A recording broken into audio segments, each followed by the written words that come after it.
Hi there, I am Lori Delk. Hi, I'm Catherine Asaro Myers. Rara is in the house. Lori, we're the Gratitude Girls. To our guests and to our audience, while we speak to you tonight, if you have any questions, if you have any comments, you're welcome to post them right below this video in our comments section.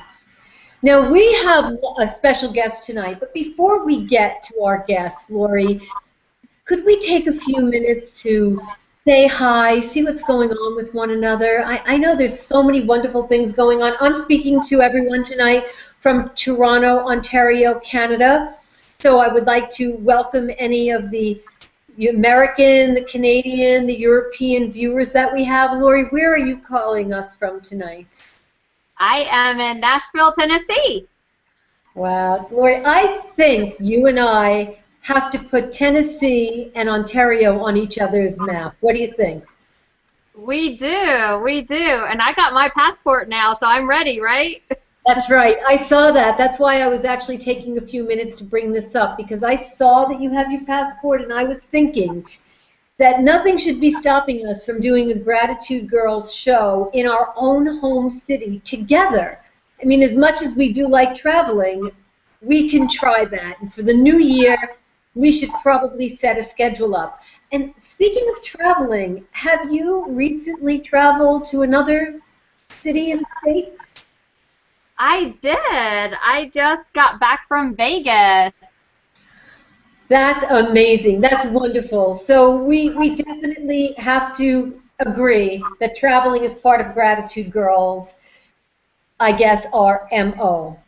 So let me go into the next section of our guests. So for the people who are just tuning in with us, Gratitude Girls is about sharing gratitude.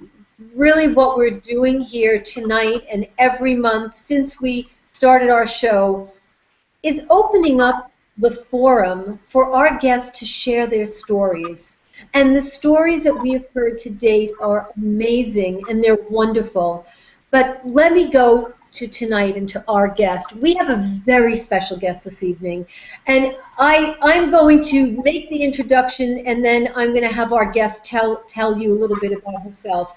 We have from Salt Lake City, Utah, our very dear friend, Elaine Corliss. Elaine, welcome to Gratitude Girls. Thank you for joining us. Well, I am sorry I'm so technically challenged. You would never think that I used to run a whole division for what was WordPerfect Corporation years ago. I was smart back then, but anyway, I'm here. Thank you so much. We're so happy that you are here.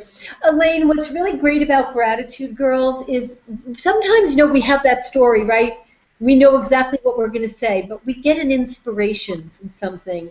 And I'm inspired by speaking with you tonight. I really am. Would you mind if I ask you a couple of questions before you get into your story?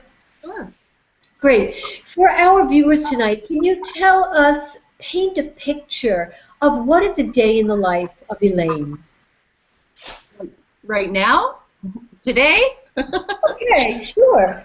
Okay. So, a day in the life of Elaine. I am a farmer's daughter, and I actually bought the farm from my mom and dad in 1990-ish, 94.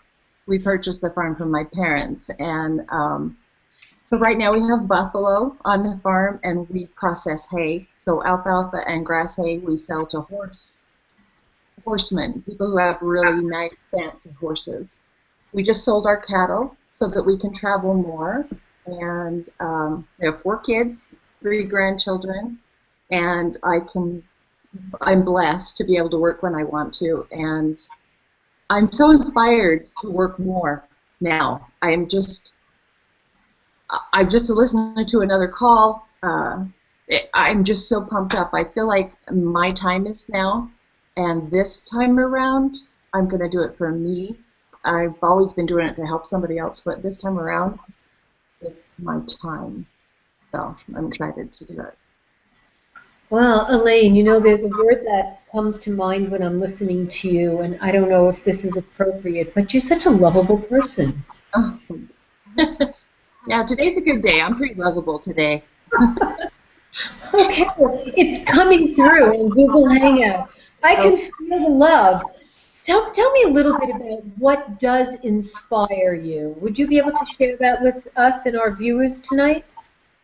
Yeah, years ago, in network marketing, we had a seminar, and it was about being on purpose. And it was our whole challenge was throughout a whole weekend. And our purpose was at that seminar to reunite with all the leaders, kind of gel, get together. But really, what we were challenged to do was find out our purpose. And it was supposed to be in 2 words that we found it. And through lots and lots of exercises, I determined that my purpose in life is providing inspiration. So I try really hard to forget myself, and I try really hard to look at the needs of other people. And I love helping people use their inspiration and finding their own. Not necessarily babysitting. I did that for several years, and that gets old. So providing inspiration, I think, is what I'm about. That's why I'm here on Earth. Thank you so much for sharing that. You're definitely inspiring me. Let me ask you a question. When you were a young girl, do you have any fond memories of something that you would like to share with us? Well, like I said, I grew up as a farmer's daughter. I was actually born in Pasadena, California, in a hospital, a welfare hospital, and my adoption was arranged months before I was born. And so my birth mother passed me through a car window out in the parking lot, my parents, and they took me back to Utah and raised me on a farm. So very hard working. I was always a pleaser. So that's probably why I have a bad neck, because I acted like a boy and hauled hay and chucked all the heavy stuff around because my dad didn't have a boy. I was it. So I worked really hard on the farm, want to make my mom and dad proud, and hopefully I have. They're both gone to heaven, and I'd like to think they're happy with what I'm doing. But so growing up and watching my dad do the dairy cattle, he had dairy cattle when I was really young. I could never understand why they couldn't. They had to milk cattle twice a day, morning and afternoon, and I never could understand why you couldn't milk them at like 7 or 8 o'clock in the morning and then get 5. You'd get up at 3 or 4 in the morning, and then again at 2 or 3. I guess he wanted the afternoons off, and I'm more of a night owl, so that never made sense to me. But when we raised cattle, Herefords at the time, those are the ones that are red with white faces. So we raised those cattle, and I learned how to show cattle in stock shows. So you shine up these really dirty cows. You teach those cows how to wear a halter and be led around by, I was all of probably 100 pounds, very thin. And I would try and lead this cow around. Then you had to stand them in a certain position. And there's this little poker that you put between their hooves, and you have to do it gently and make them move their foot. And you scrub them all up and wrap their tails into a great big fur ball and spray it with hairspray. I mean, it's just hilarious listening to myself talk about it. But I just thought, oh, this will make Dad happy. And so, of course, I would win. I just learned how to work hard, and everything else seems pretty easy duty once you grow up on a farm. I mean, the hours and the pride that you learn and the disappointments and watching life and death with cattle and my puppies. And I don't know, I had a simple life, and I'm back to that simple life. It was nice because I was doing network marketing. I was able to take care of my mom and dad. And they, like I said, they've been gone, 13 years. I started network marketing in '91, and I just felt like this is so easy. compared to what I grew up with, and sky's the limit. So does that help a little bit? And Elaine, how was your teenage years? Can you walk me through and our audience through that? Especially being, for me, it's very interesting to hear about your life on the farm. So I'm sure our audience also feels the same way. Oh, thank you. Well, it is. I think being on a farm is really fun. When I was growing up, I knew that the only way that I could get out of the house more, because there was three girls. My sisters were 9 and 7 years older than me, and so, like I said, we lived down a long lane, and my mom and dad made it a trip to go to town. Like, you had to take lunch and pack everything with you, and that was your trip, and you did that once or twice a week. Like, they were very self-sufficient. Sounds like crazy, but they were just very hard stuck, loyal, self-sufficient people, and frugal. I learned how to be frugal there. So I knew if I was going to get out of the house more, because I knew I had to ride the bus, I knew I had to be doing something. So I decided I wanted to be a cheerleader, and I knew that would get me to practice. That means I had to go to games, and so I guess you can just say I calculate, and that's why I use I plan to win, as I've used that for some of my businesses before, because I figure if you don't plan to win, life just happens. So if you are not planning and you're not mapping out a plan, doesn't mean it's going to work every time, because I've had disappointments. But I decided I was going to be a cheerleader, and that year I'd never done that before. Like, I didn't grow up in tumbling. I grew up on the farm. And I decided that's the way I was going to get me out of the house. And so, because I didn't turn 16 until my junior year, I was really young in high school. So there were 68 people that tried out, and I thought, what the heck, you know? I guess I didn't know what I didn't know. I figured, why not me? Why couldn't I win this? And yeah, I was fortunate and very blessed to get that position. And then throughout high school, I did all kinds of leadership things, and I loved it. I loved having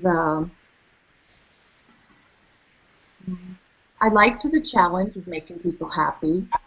I didn't suffer when it seems like some people you can't please, no matter how nice you are, no matter how good you are to them. And it almost seemed like they'd be mad at you even more if you were nicer to them than if you were not. So I always struggled with that, but as far as obtaining positions and looking for knowledge, I knew I wanted to do a lot of stuff. My parents had a job lined up for me out of high school. And one of them was a teller, and the other one was a teller at a different bank.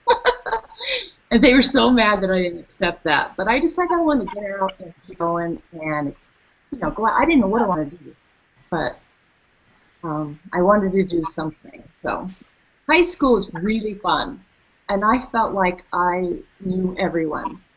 West side, east side, from Yale or from jail kind of thing, like Cody raps about. I mean, I felt like I loved everybody, and hopefully they liked me too. So it was fun.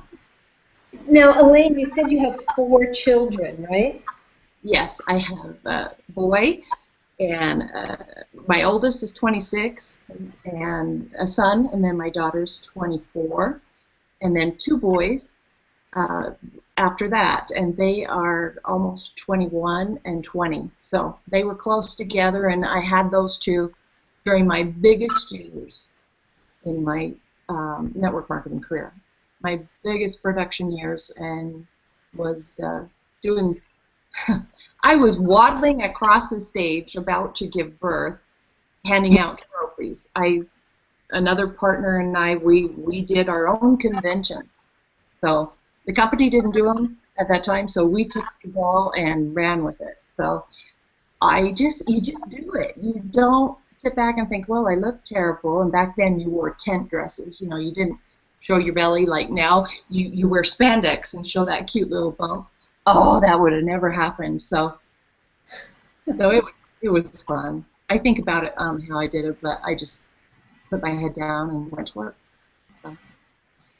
Well, Elaine, you have such a great mindset. Would you be able to share, we hadn't discussed this, so tell me if you're comfortable with it, sharing the mindset of an entrepreneur for network marketing. 20 years ago, I remember 20 years ago, we were taught different things. We were taught to, think in the box and go to university and get an education and then go and continue and get some more of an education. 20 years ago, you were really out of the box. Can you share that mindset with us, please?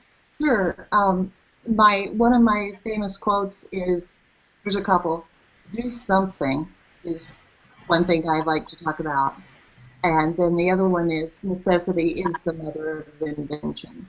And for me, I had quit a corporate position. I had my first child when I was 27, and they promoted me off in management while I was on maternity leave. And my husband and I decided that I'd stay home. The goal was I'd stay home for 15 years, have the kids, and then we'd flip, and he'd retire and stay home while they were in those years, and I'd go back. I wanted to be a financial planner. Ha ha. I loved thinking about helping people out with their finances and being in control of their money rather than money being in control of them. So that was my goal, and we had our first son, and everything was great. And when right before, on 9/11, 1990. So 9/11 was a day for us too that changed our life, as well as many others in America later on. But my daughter, I still had, let's see, she was born in November, so I still had 2 months left to go with my second pregnancy. And I was a stay-at-home mom, and I had this amazing dinner every day. I was doing all of the Martha Stewart stuff, but still trying to work. I decided to do insurance and stuff. Well, he came home and his back was ruined. And so by the time I had her, he was still just laying on the floor. He was in like traction for almost 6 to 9 months. It was really bad. And he was bummed out really bad. And I kept thinking, okay. So he had a construction job, couldn't work, couldn't hold the children. So I had one baby and my 2-year-old and my husband, and just I thought, I gotta do something bigger than what I was doing. I was just doing insurance on the side while my kids were napping. I'd make phone calls. Anyway, so I thought, well, I gotta do something. So my girlfriend took me on a trip and introduced me to a nutritional company, and I just looked at it as I had to do it. And at that time, we lived on $600 a month feeding 2 kids. So it was tight. So at that time, I called my husband and said, can I try this? I really had been introduced years before, and I thought I was too good because I was like this corporate woman, right? I was too skilled, too good for that. Well, at that point that I was living in right then, I definitely wasn't too good for anything. All I knew is I had a goal, and I had to fix whatever I could for my family. And so I promised him, I will pay this back. And I never even had a credit card. I had to write a check. I never even used a credit card. And I still to this day have not used a teller machine, those ATMs, never. I figure if you run out of what you see in your wallet, you don't spend it. So, parents teaching me that stuff. So for me, I learned that I definitely wasn't too good for it. And once I got over the idea of, network marketing and the pyramid stuff and all that, I realized it is the most brilliant way to share a product, especially one that needs to be described, that needs to be taught. because you couldn't afford to have sales forces go out there and educate. So it's brilliant to have a compensation structure that for me, I could go, okay, this is how much I need to make. I'm looking at this comp plan. I'm doing the numbers. I'm thinking, who am I going to have in this team? And I want leaders in the team that want it as bad as I do. And honestly, it was hard to find people that wanted it as bad as I did at that point. It probably still is, but there's a lot of us out there, and it is really, when you look at it from a Harvard perspective, which I don't have a college degree, I always got great jobs. I always got promoted all the way up because I'm a hard worker, and who doesn't want to hire a hard worker, you know? So you look at it from the perspective as a business owner, and it is brilliant. And what I am is just totally grateful that I don't have to pass some kind of academic test to do this job. All I have to have is grit, and I have to have integrity, and I have to treat people great, and that will create a team and a great company, which we do. So. Thank you for sharing that. That's a very good point, Elaine. Can we talk a little bit about treating people great? I think you can shed a lot of light on this subject for our viewers. Share how great you treat people. What do you do when you're treating them great? I always have said, if you are good enough, you don't have to brag about yourself. So this is awkward for me to tell you that. But here's how I live by the golden rule. You treat people how they want to be treated, how you want to be treated, excuse me. And, you know, it usually comes around. Of course, you still have disappointments and people can't take advantage of you. When you're nice, you sometimes get held up for that, which that's just part of the package. But in general, my husband gave a lesson in church the other day. I'm trying to remember how it was. I used to have this brilliant brain, but I've lost it somewhere. It was like, what kind of person are you when you walk into the room? Are you saying, "Here I am, it's me," you know, like I'm all that? And I've always tried to never be that. Or are you the kind of person that walks into the room and says, "There you are, I haven't seen you forever," and you make somebody else feel good? And that's the way I want to be, and that's the way I'd like to be treated.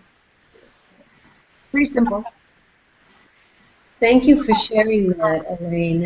I definitely didn't want you to feel uncomfortable, but that's a very, very good description about treating people, having them feel treated very well. And I think that's a great example of walking into a room and saying to someone, you know, "There you are, I haven't seen you in forever." How good does that make someone feel? And now I just have a couple of questions about how is your relationship with animals? Because you're around animals, right? So can you share that with us? Now, I'm in this downtown Toronto, surrounded by 40, 50, 60-story buildings, you know, the night lights, and I'm mesmerized and fascinated with what you're telling me. So can you share with me the relationship you have with, I don't know, buffalo, perhaps?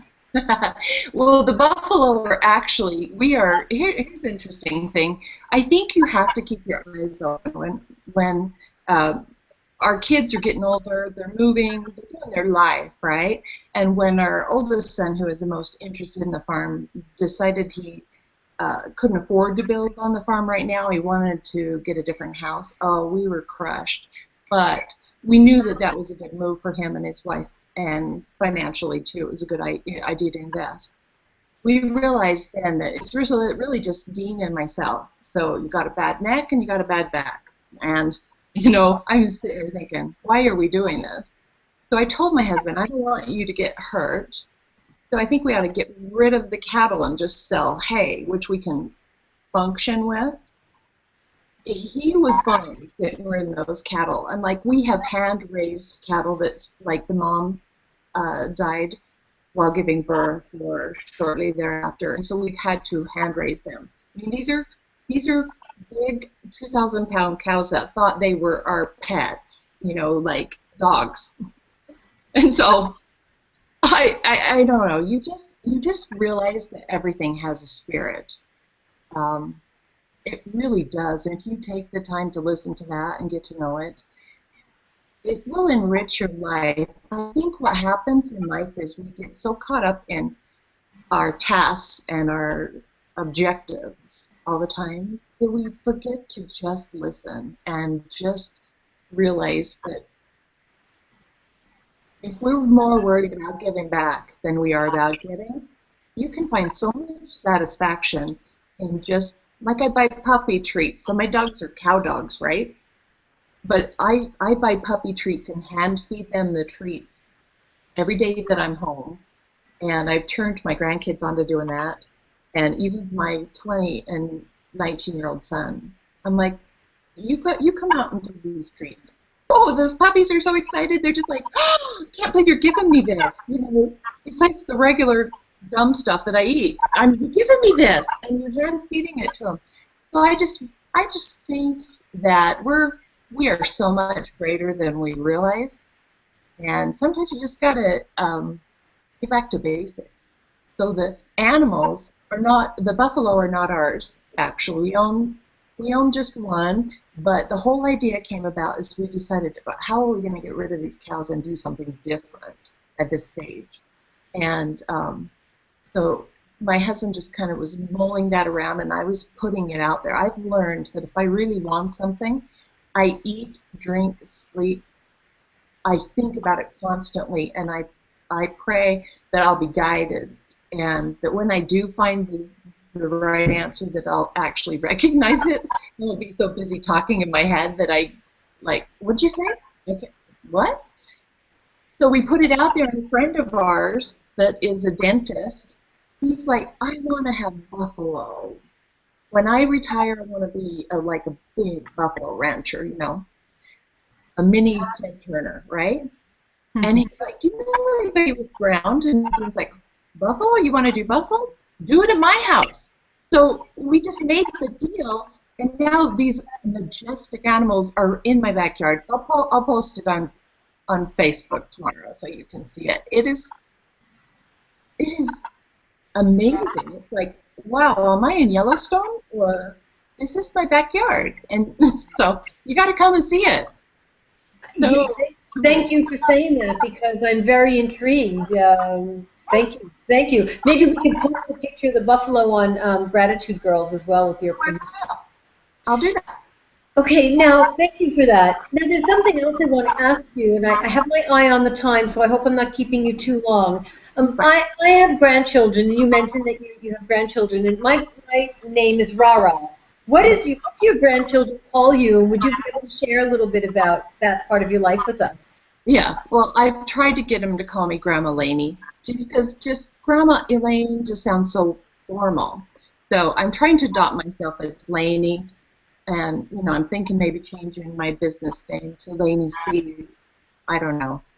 I'm thinking. You go through this midlife crisis and you want to change everything, but it may basically just call me Grandma. And what I try and do is when I'm with them, I just try and drop everything and just soak them in.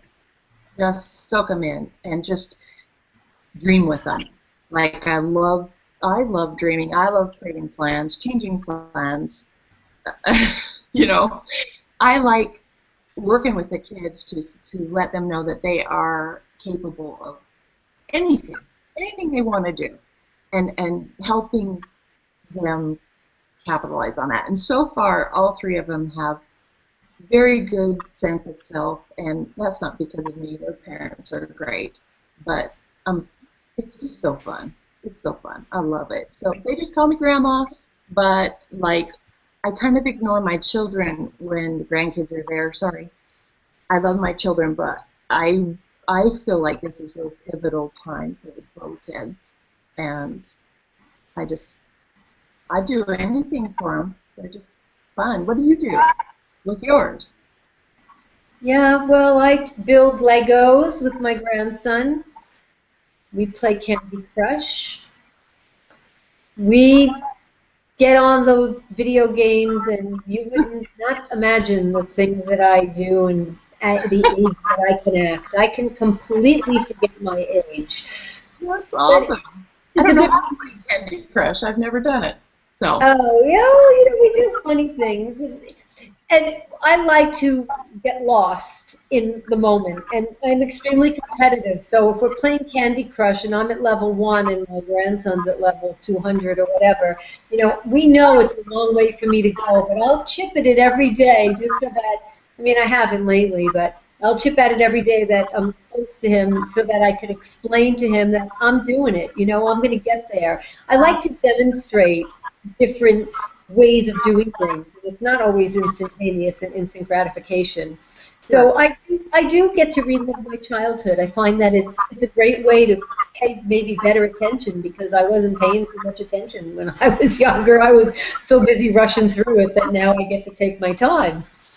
So it's a great time, and That's I awesome. definitely miss the day when I don't get to be a kid with my grandchildren. I know. May I ask you about your husband, because I'd like to bring him into the picture here since we're painting your life and it's such a beautiful portrait. Oh, my husband is my best friend. Um, he he has evolved into quite a sassy guy from the time we first met, and he was how can you say? He made me he made me feel like I was the only woman in the world, and he still does. And it's probably pretty hard to keep up with me. My mind's going a million miles an hour, and I'm I'm always creating and inventing new stuff. And he is just like he could live in the mountains, and he's very manly.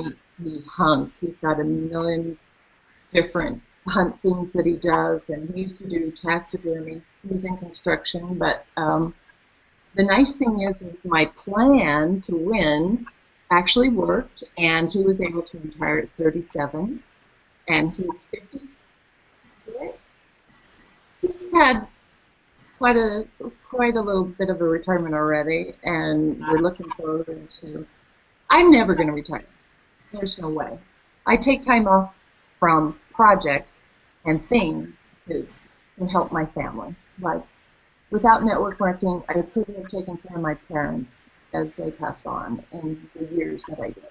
And I couldn't have traveled and had our son. We have one son that will probably be drafted by the MLB this year. He declined the draft 2 years ago to keep furthering his education. He has all of his college paid for, plus they give him money every month. He's really gifted and still humble, which I think is cool.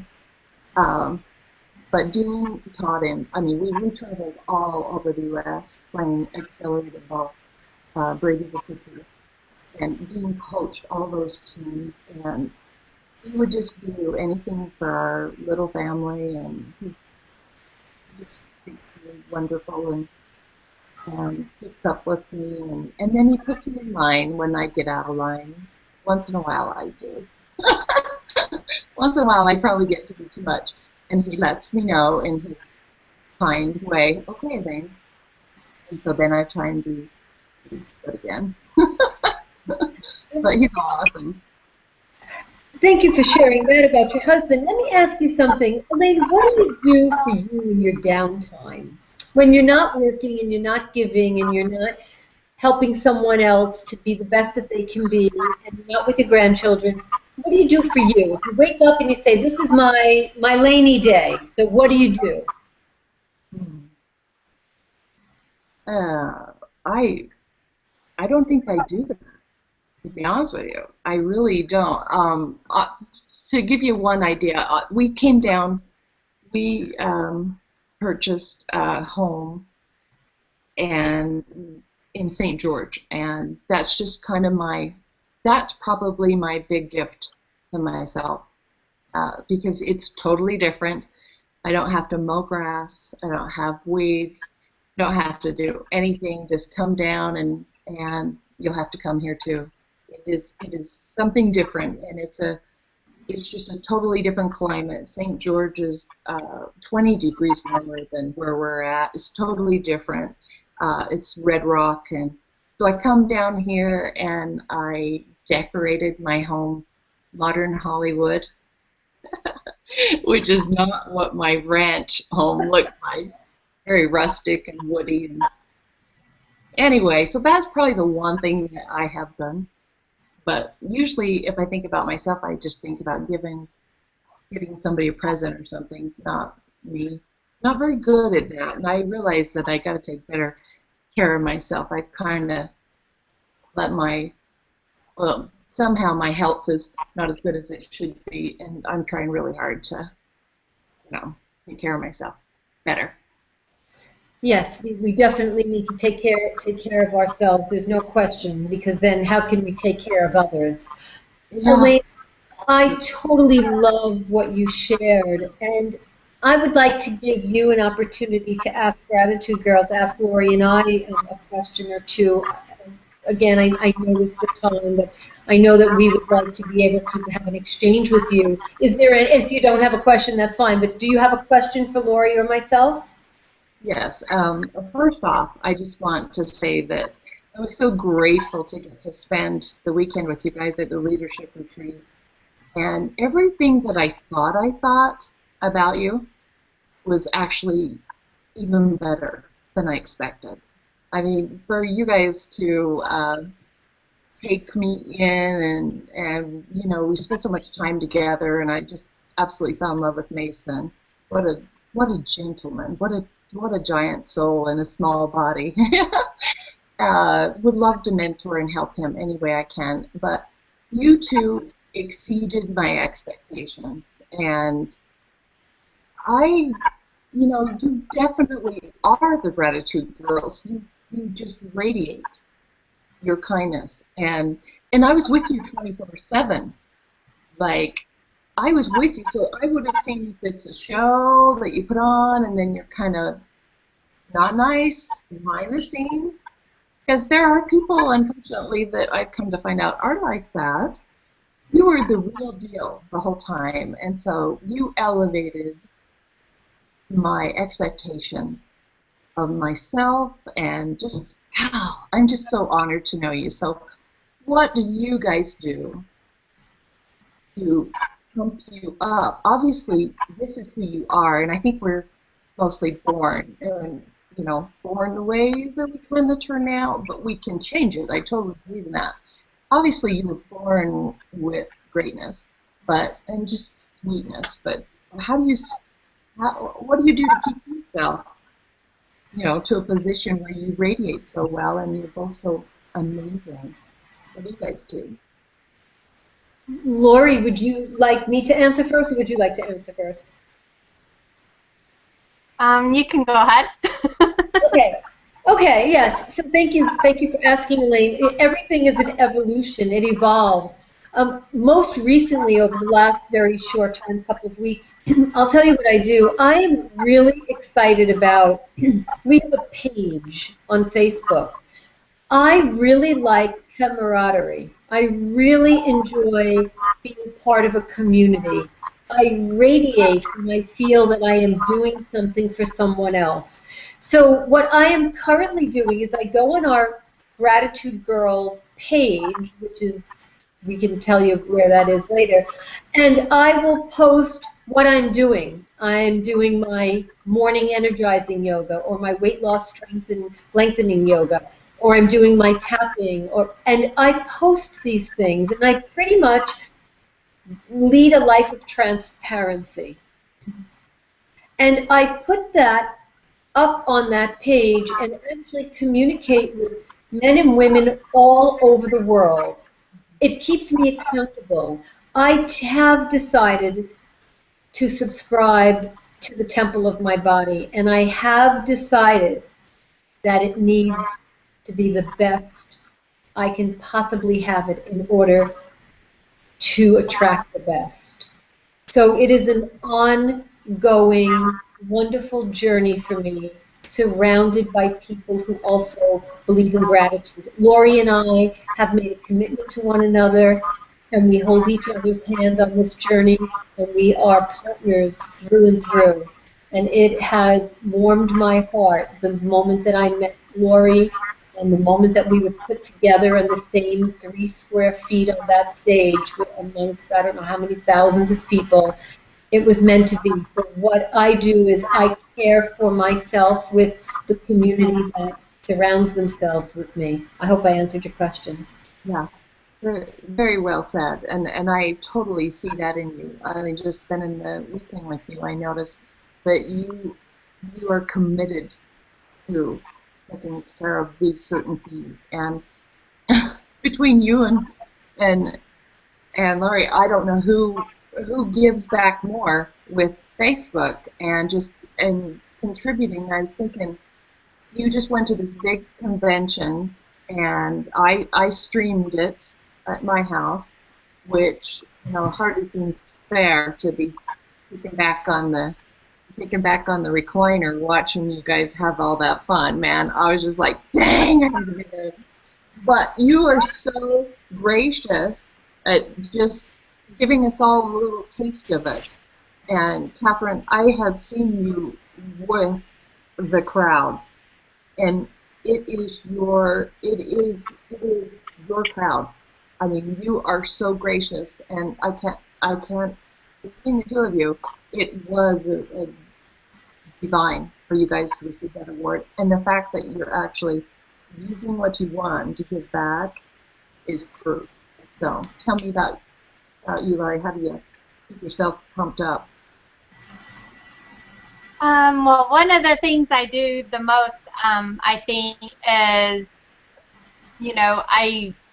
I try to remember, no matter what, in every situation, nobody's perfect, right? Everybody's a sinner. Everybody does something wrong. Nobody's perfect. So, and I'm very much a perfectionist. So, and the people that know me know that about me. And so, but I'm mainly more with me. I want to be perfect in everything and do everything exactly right. But I want to always, look at other people as, I need to forgive anybody, no matter what, for whatever, because everybody's a people too, right? Right. And hopefully everybody will also give me that same grace when I need it, because I'm not perfect either. And then one of the biggest things that that I started doing back in 2009 was writing in my gratitude journal.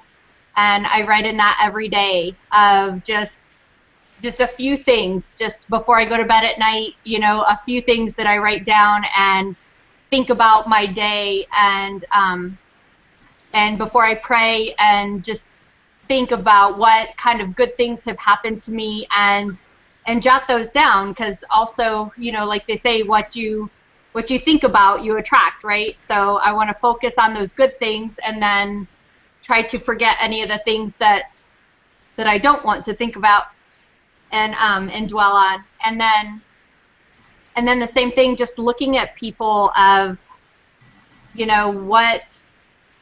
what can I do for somebody else? How can I serve them? And how can I make someone else's day better? And just when I focus on that, it also helps me to not focus on me. It helps me to, because I can stay in my own little world, and I can focus on me and all my problems and go, oh, woe is me, but nobody wants to join that pity party, right? Well, it's not fun. But, but when I focus on other people, that helps me to get, to get out of me and help to hopefully try to encourage other people and help them to become the best that they can be, and to see, just like a lot of my friends and mentors, that when I'm not at my best, they still see the best in me, and so I try to do that for other people as well, and just try to see the best in everybody and help everybody to become, what they want to be. Well, You know what? I think that's probably what bonds us together so quickly. You know, just this small amount of time we've been actually together, uh, and getting to know each other better is we kind of lose ourselves in the process of knowing that we can give back, that we have the gift of giving back, and we look at it as a gift. And I think what happens in this business a lot of times is, you know, it's becomes more of a numbers thing to people. It becomes the panic of, oh, am I on this board this week, or, you know, the contest, if it will. And I think when you really are successful, it's when you've decided that it's willing. You actually commit to yourself first before you commit to, you know, anyone else. You've got to commit to yourself that you're willing to do it, that you are willing to see past all of the sometimes monotony, disappointment, rejection. It's okay, because that's just part of this little path that I'm winding down towards my freedom. And I see that in you too, both of you. And I see that you guys are just, a, you're one of my little treasures. And forever, no matter what we did, I would always want to stay connected with you guys, you know? You just inspire me, both of you. So I appreciate you sharing, and I'm so excited about our future and helping so many other people, because I think, I mean, I love men. In most of my business throughout the years, I've worked with a lot of powerful men, and I've also worked with some amazing women too. And a lot of those women were on their own, actually, and that were trying to find their way, either through divorce or death, or that, you know, circumstances they just didn't have the support that they needed. And I've been really blessed to have a husband that knows that that's me. He's supportive in a different role than a lot of men would be. And so he's like, go for it. And he knows I'm happy when I'm working with you guys, when I'm doing things, moving forward, attaining goals and setting new goals, that kind of thing. So I think we need to reach out to women and let them know that you can be powerful, you can be successful, you can have it all, and you can write out the checks.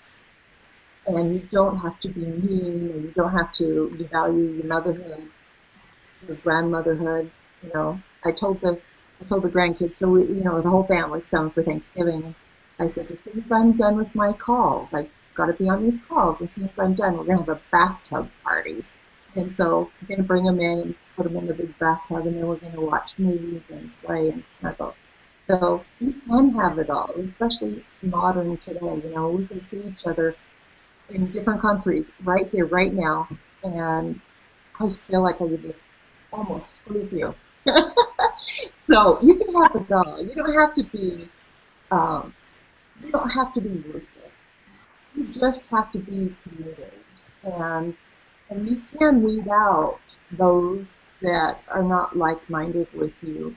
You can choose your team for the most part. You can choose who you want to work with, and in most businesses you cannot.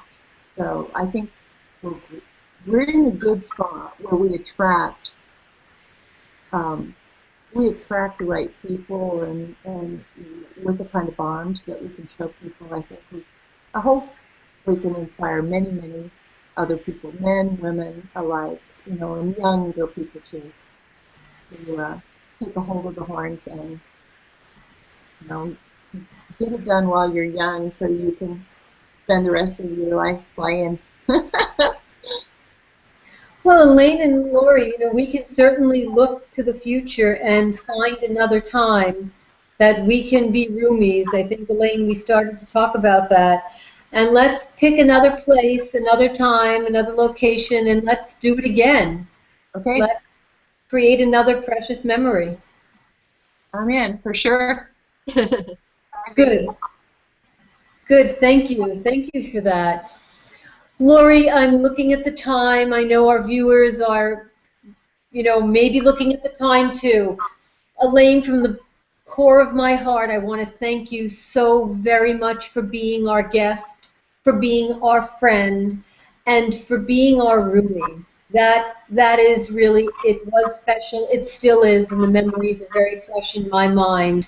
And you're right, we all do have a bright future. So I thank you so much for joining us tonight. And you will always be on our show. You'll be on our Hangout. I know we can visit this show and watch it again.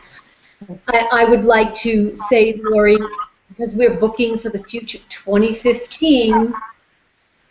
Now, last year we held a show on Christmas, so let us talk about the Christmas date. Our next show will be on December. You have your calendar in front of you? I do. It is 1, 2, 3, 4, December 23rd. Okay, so this year we will be hosting a Gratitude Girls show. Come rain or shine, we are on. So I would like to say that we're booking for 2015. Please send in your stories, whether you're going to email them or call us or text us or send us an MP3 or an MP4 or YouTube, whatever you'd like to do. Keep your stories coming. Keep sending them. Lori and I really enjoy listening to them. We really enjoy arranging our schedule, so we can decide who's going to be able to be featured next. Thank you. Pardon? I just want to say thanks. That was fun. Oh, you're welcome. Yes, certainly. It certainly is a lot of fun. And if you know someone, Elaine, who has a gratitude story that they'd like to share with us, please let us know about that. And Lori, can you tell everyone what they're supposed to do to send us their stories, please? Absolutely. So send us your gratitude stories right on our Facebook page at www.facebook.com/gratitudegirls, and we'll let you know when your story can be featured. We'll see you next month right here at the same place, same time, same channel, fourth Tuesday of every single month, 9:30 Eastern, 8:30 Central, 7:30 Mountain, and 6:30 Pacific. Good night, everybody. Good night, everyone.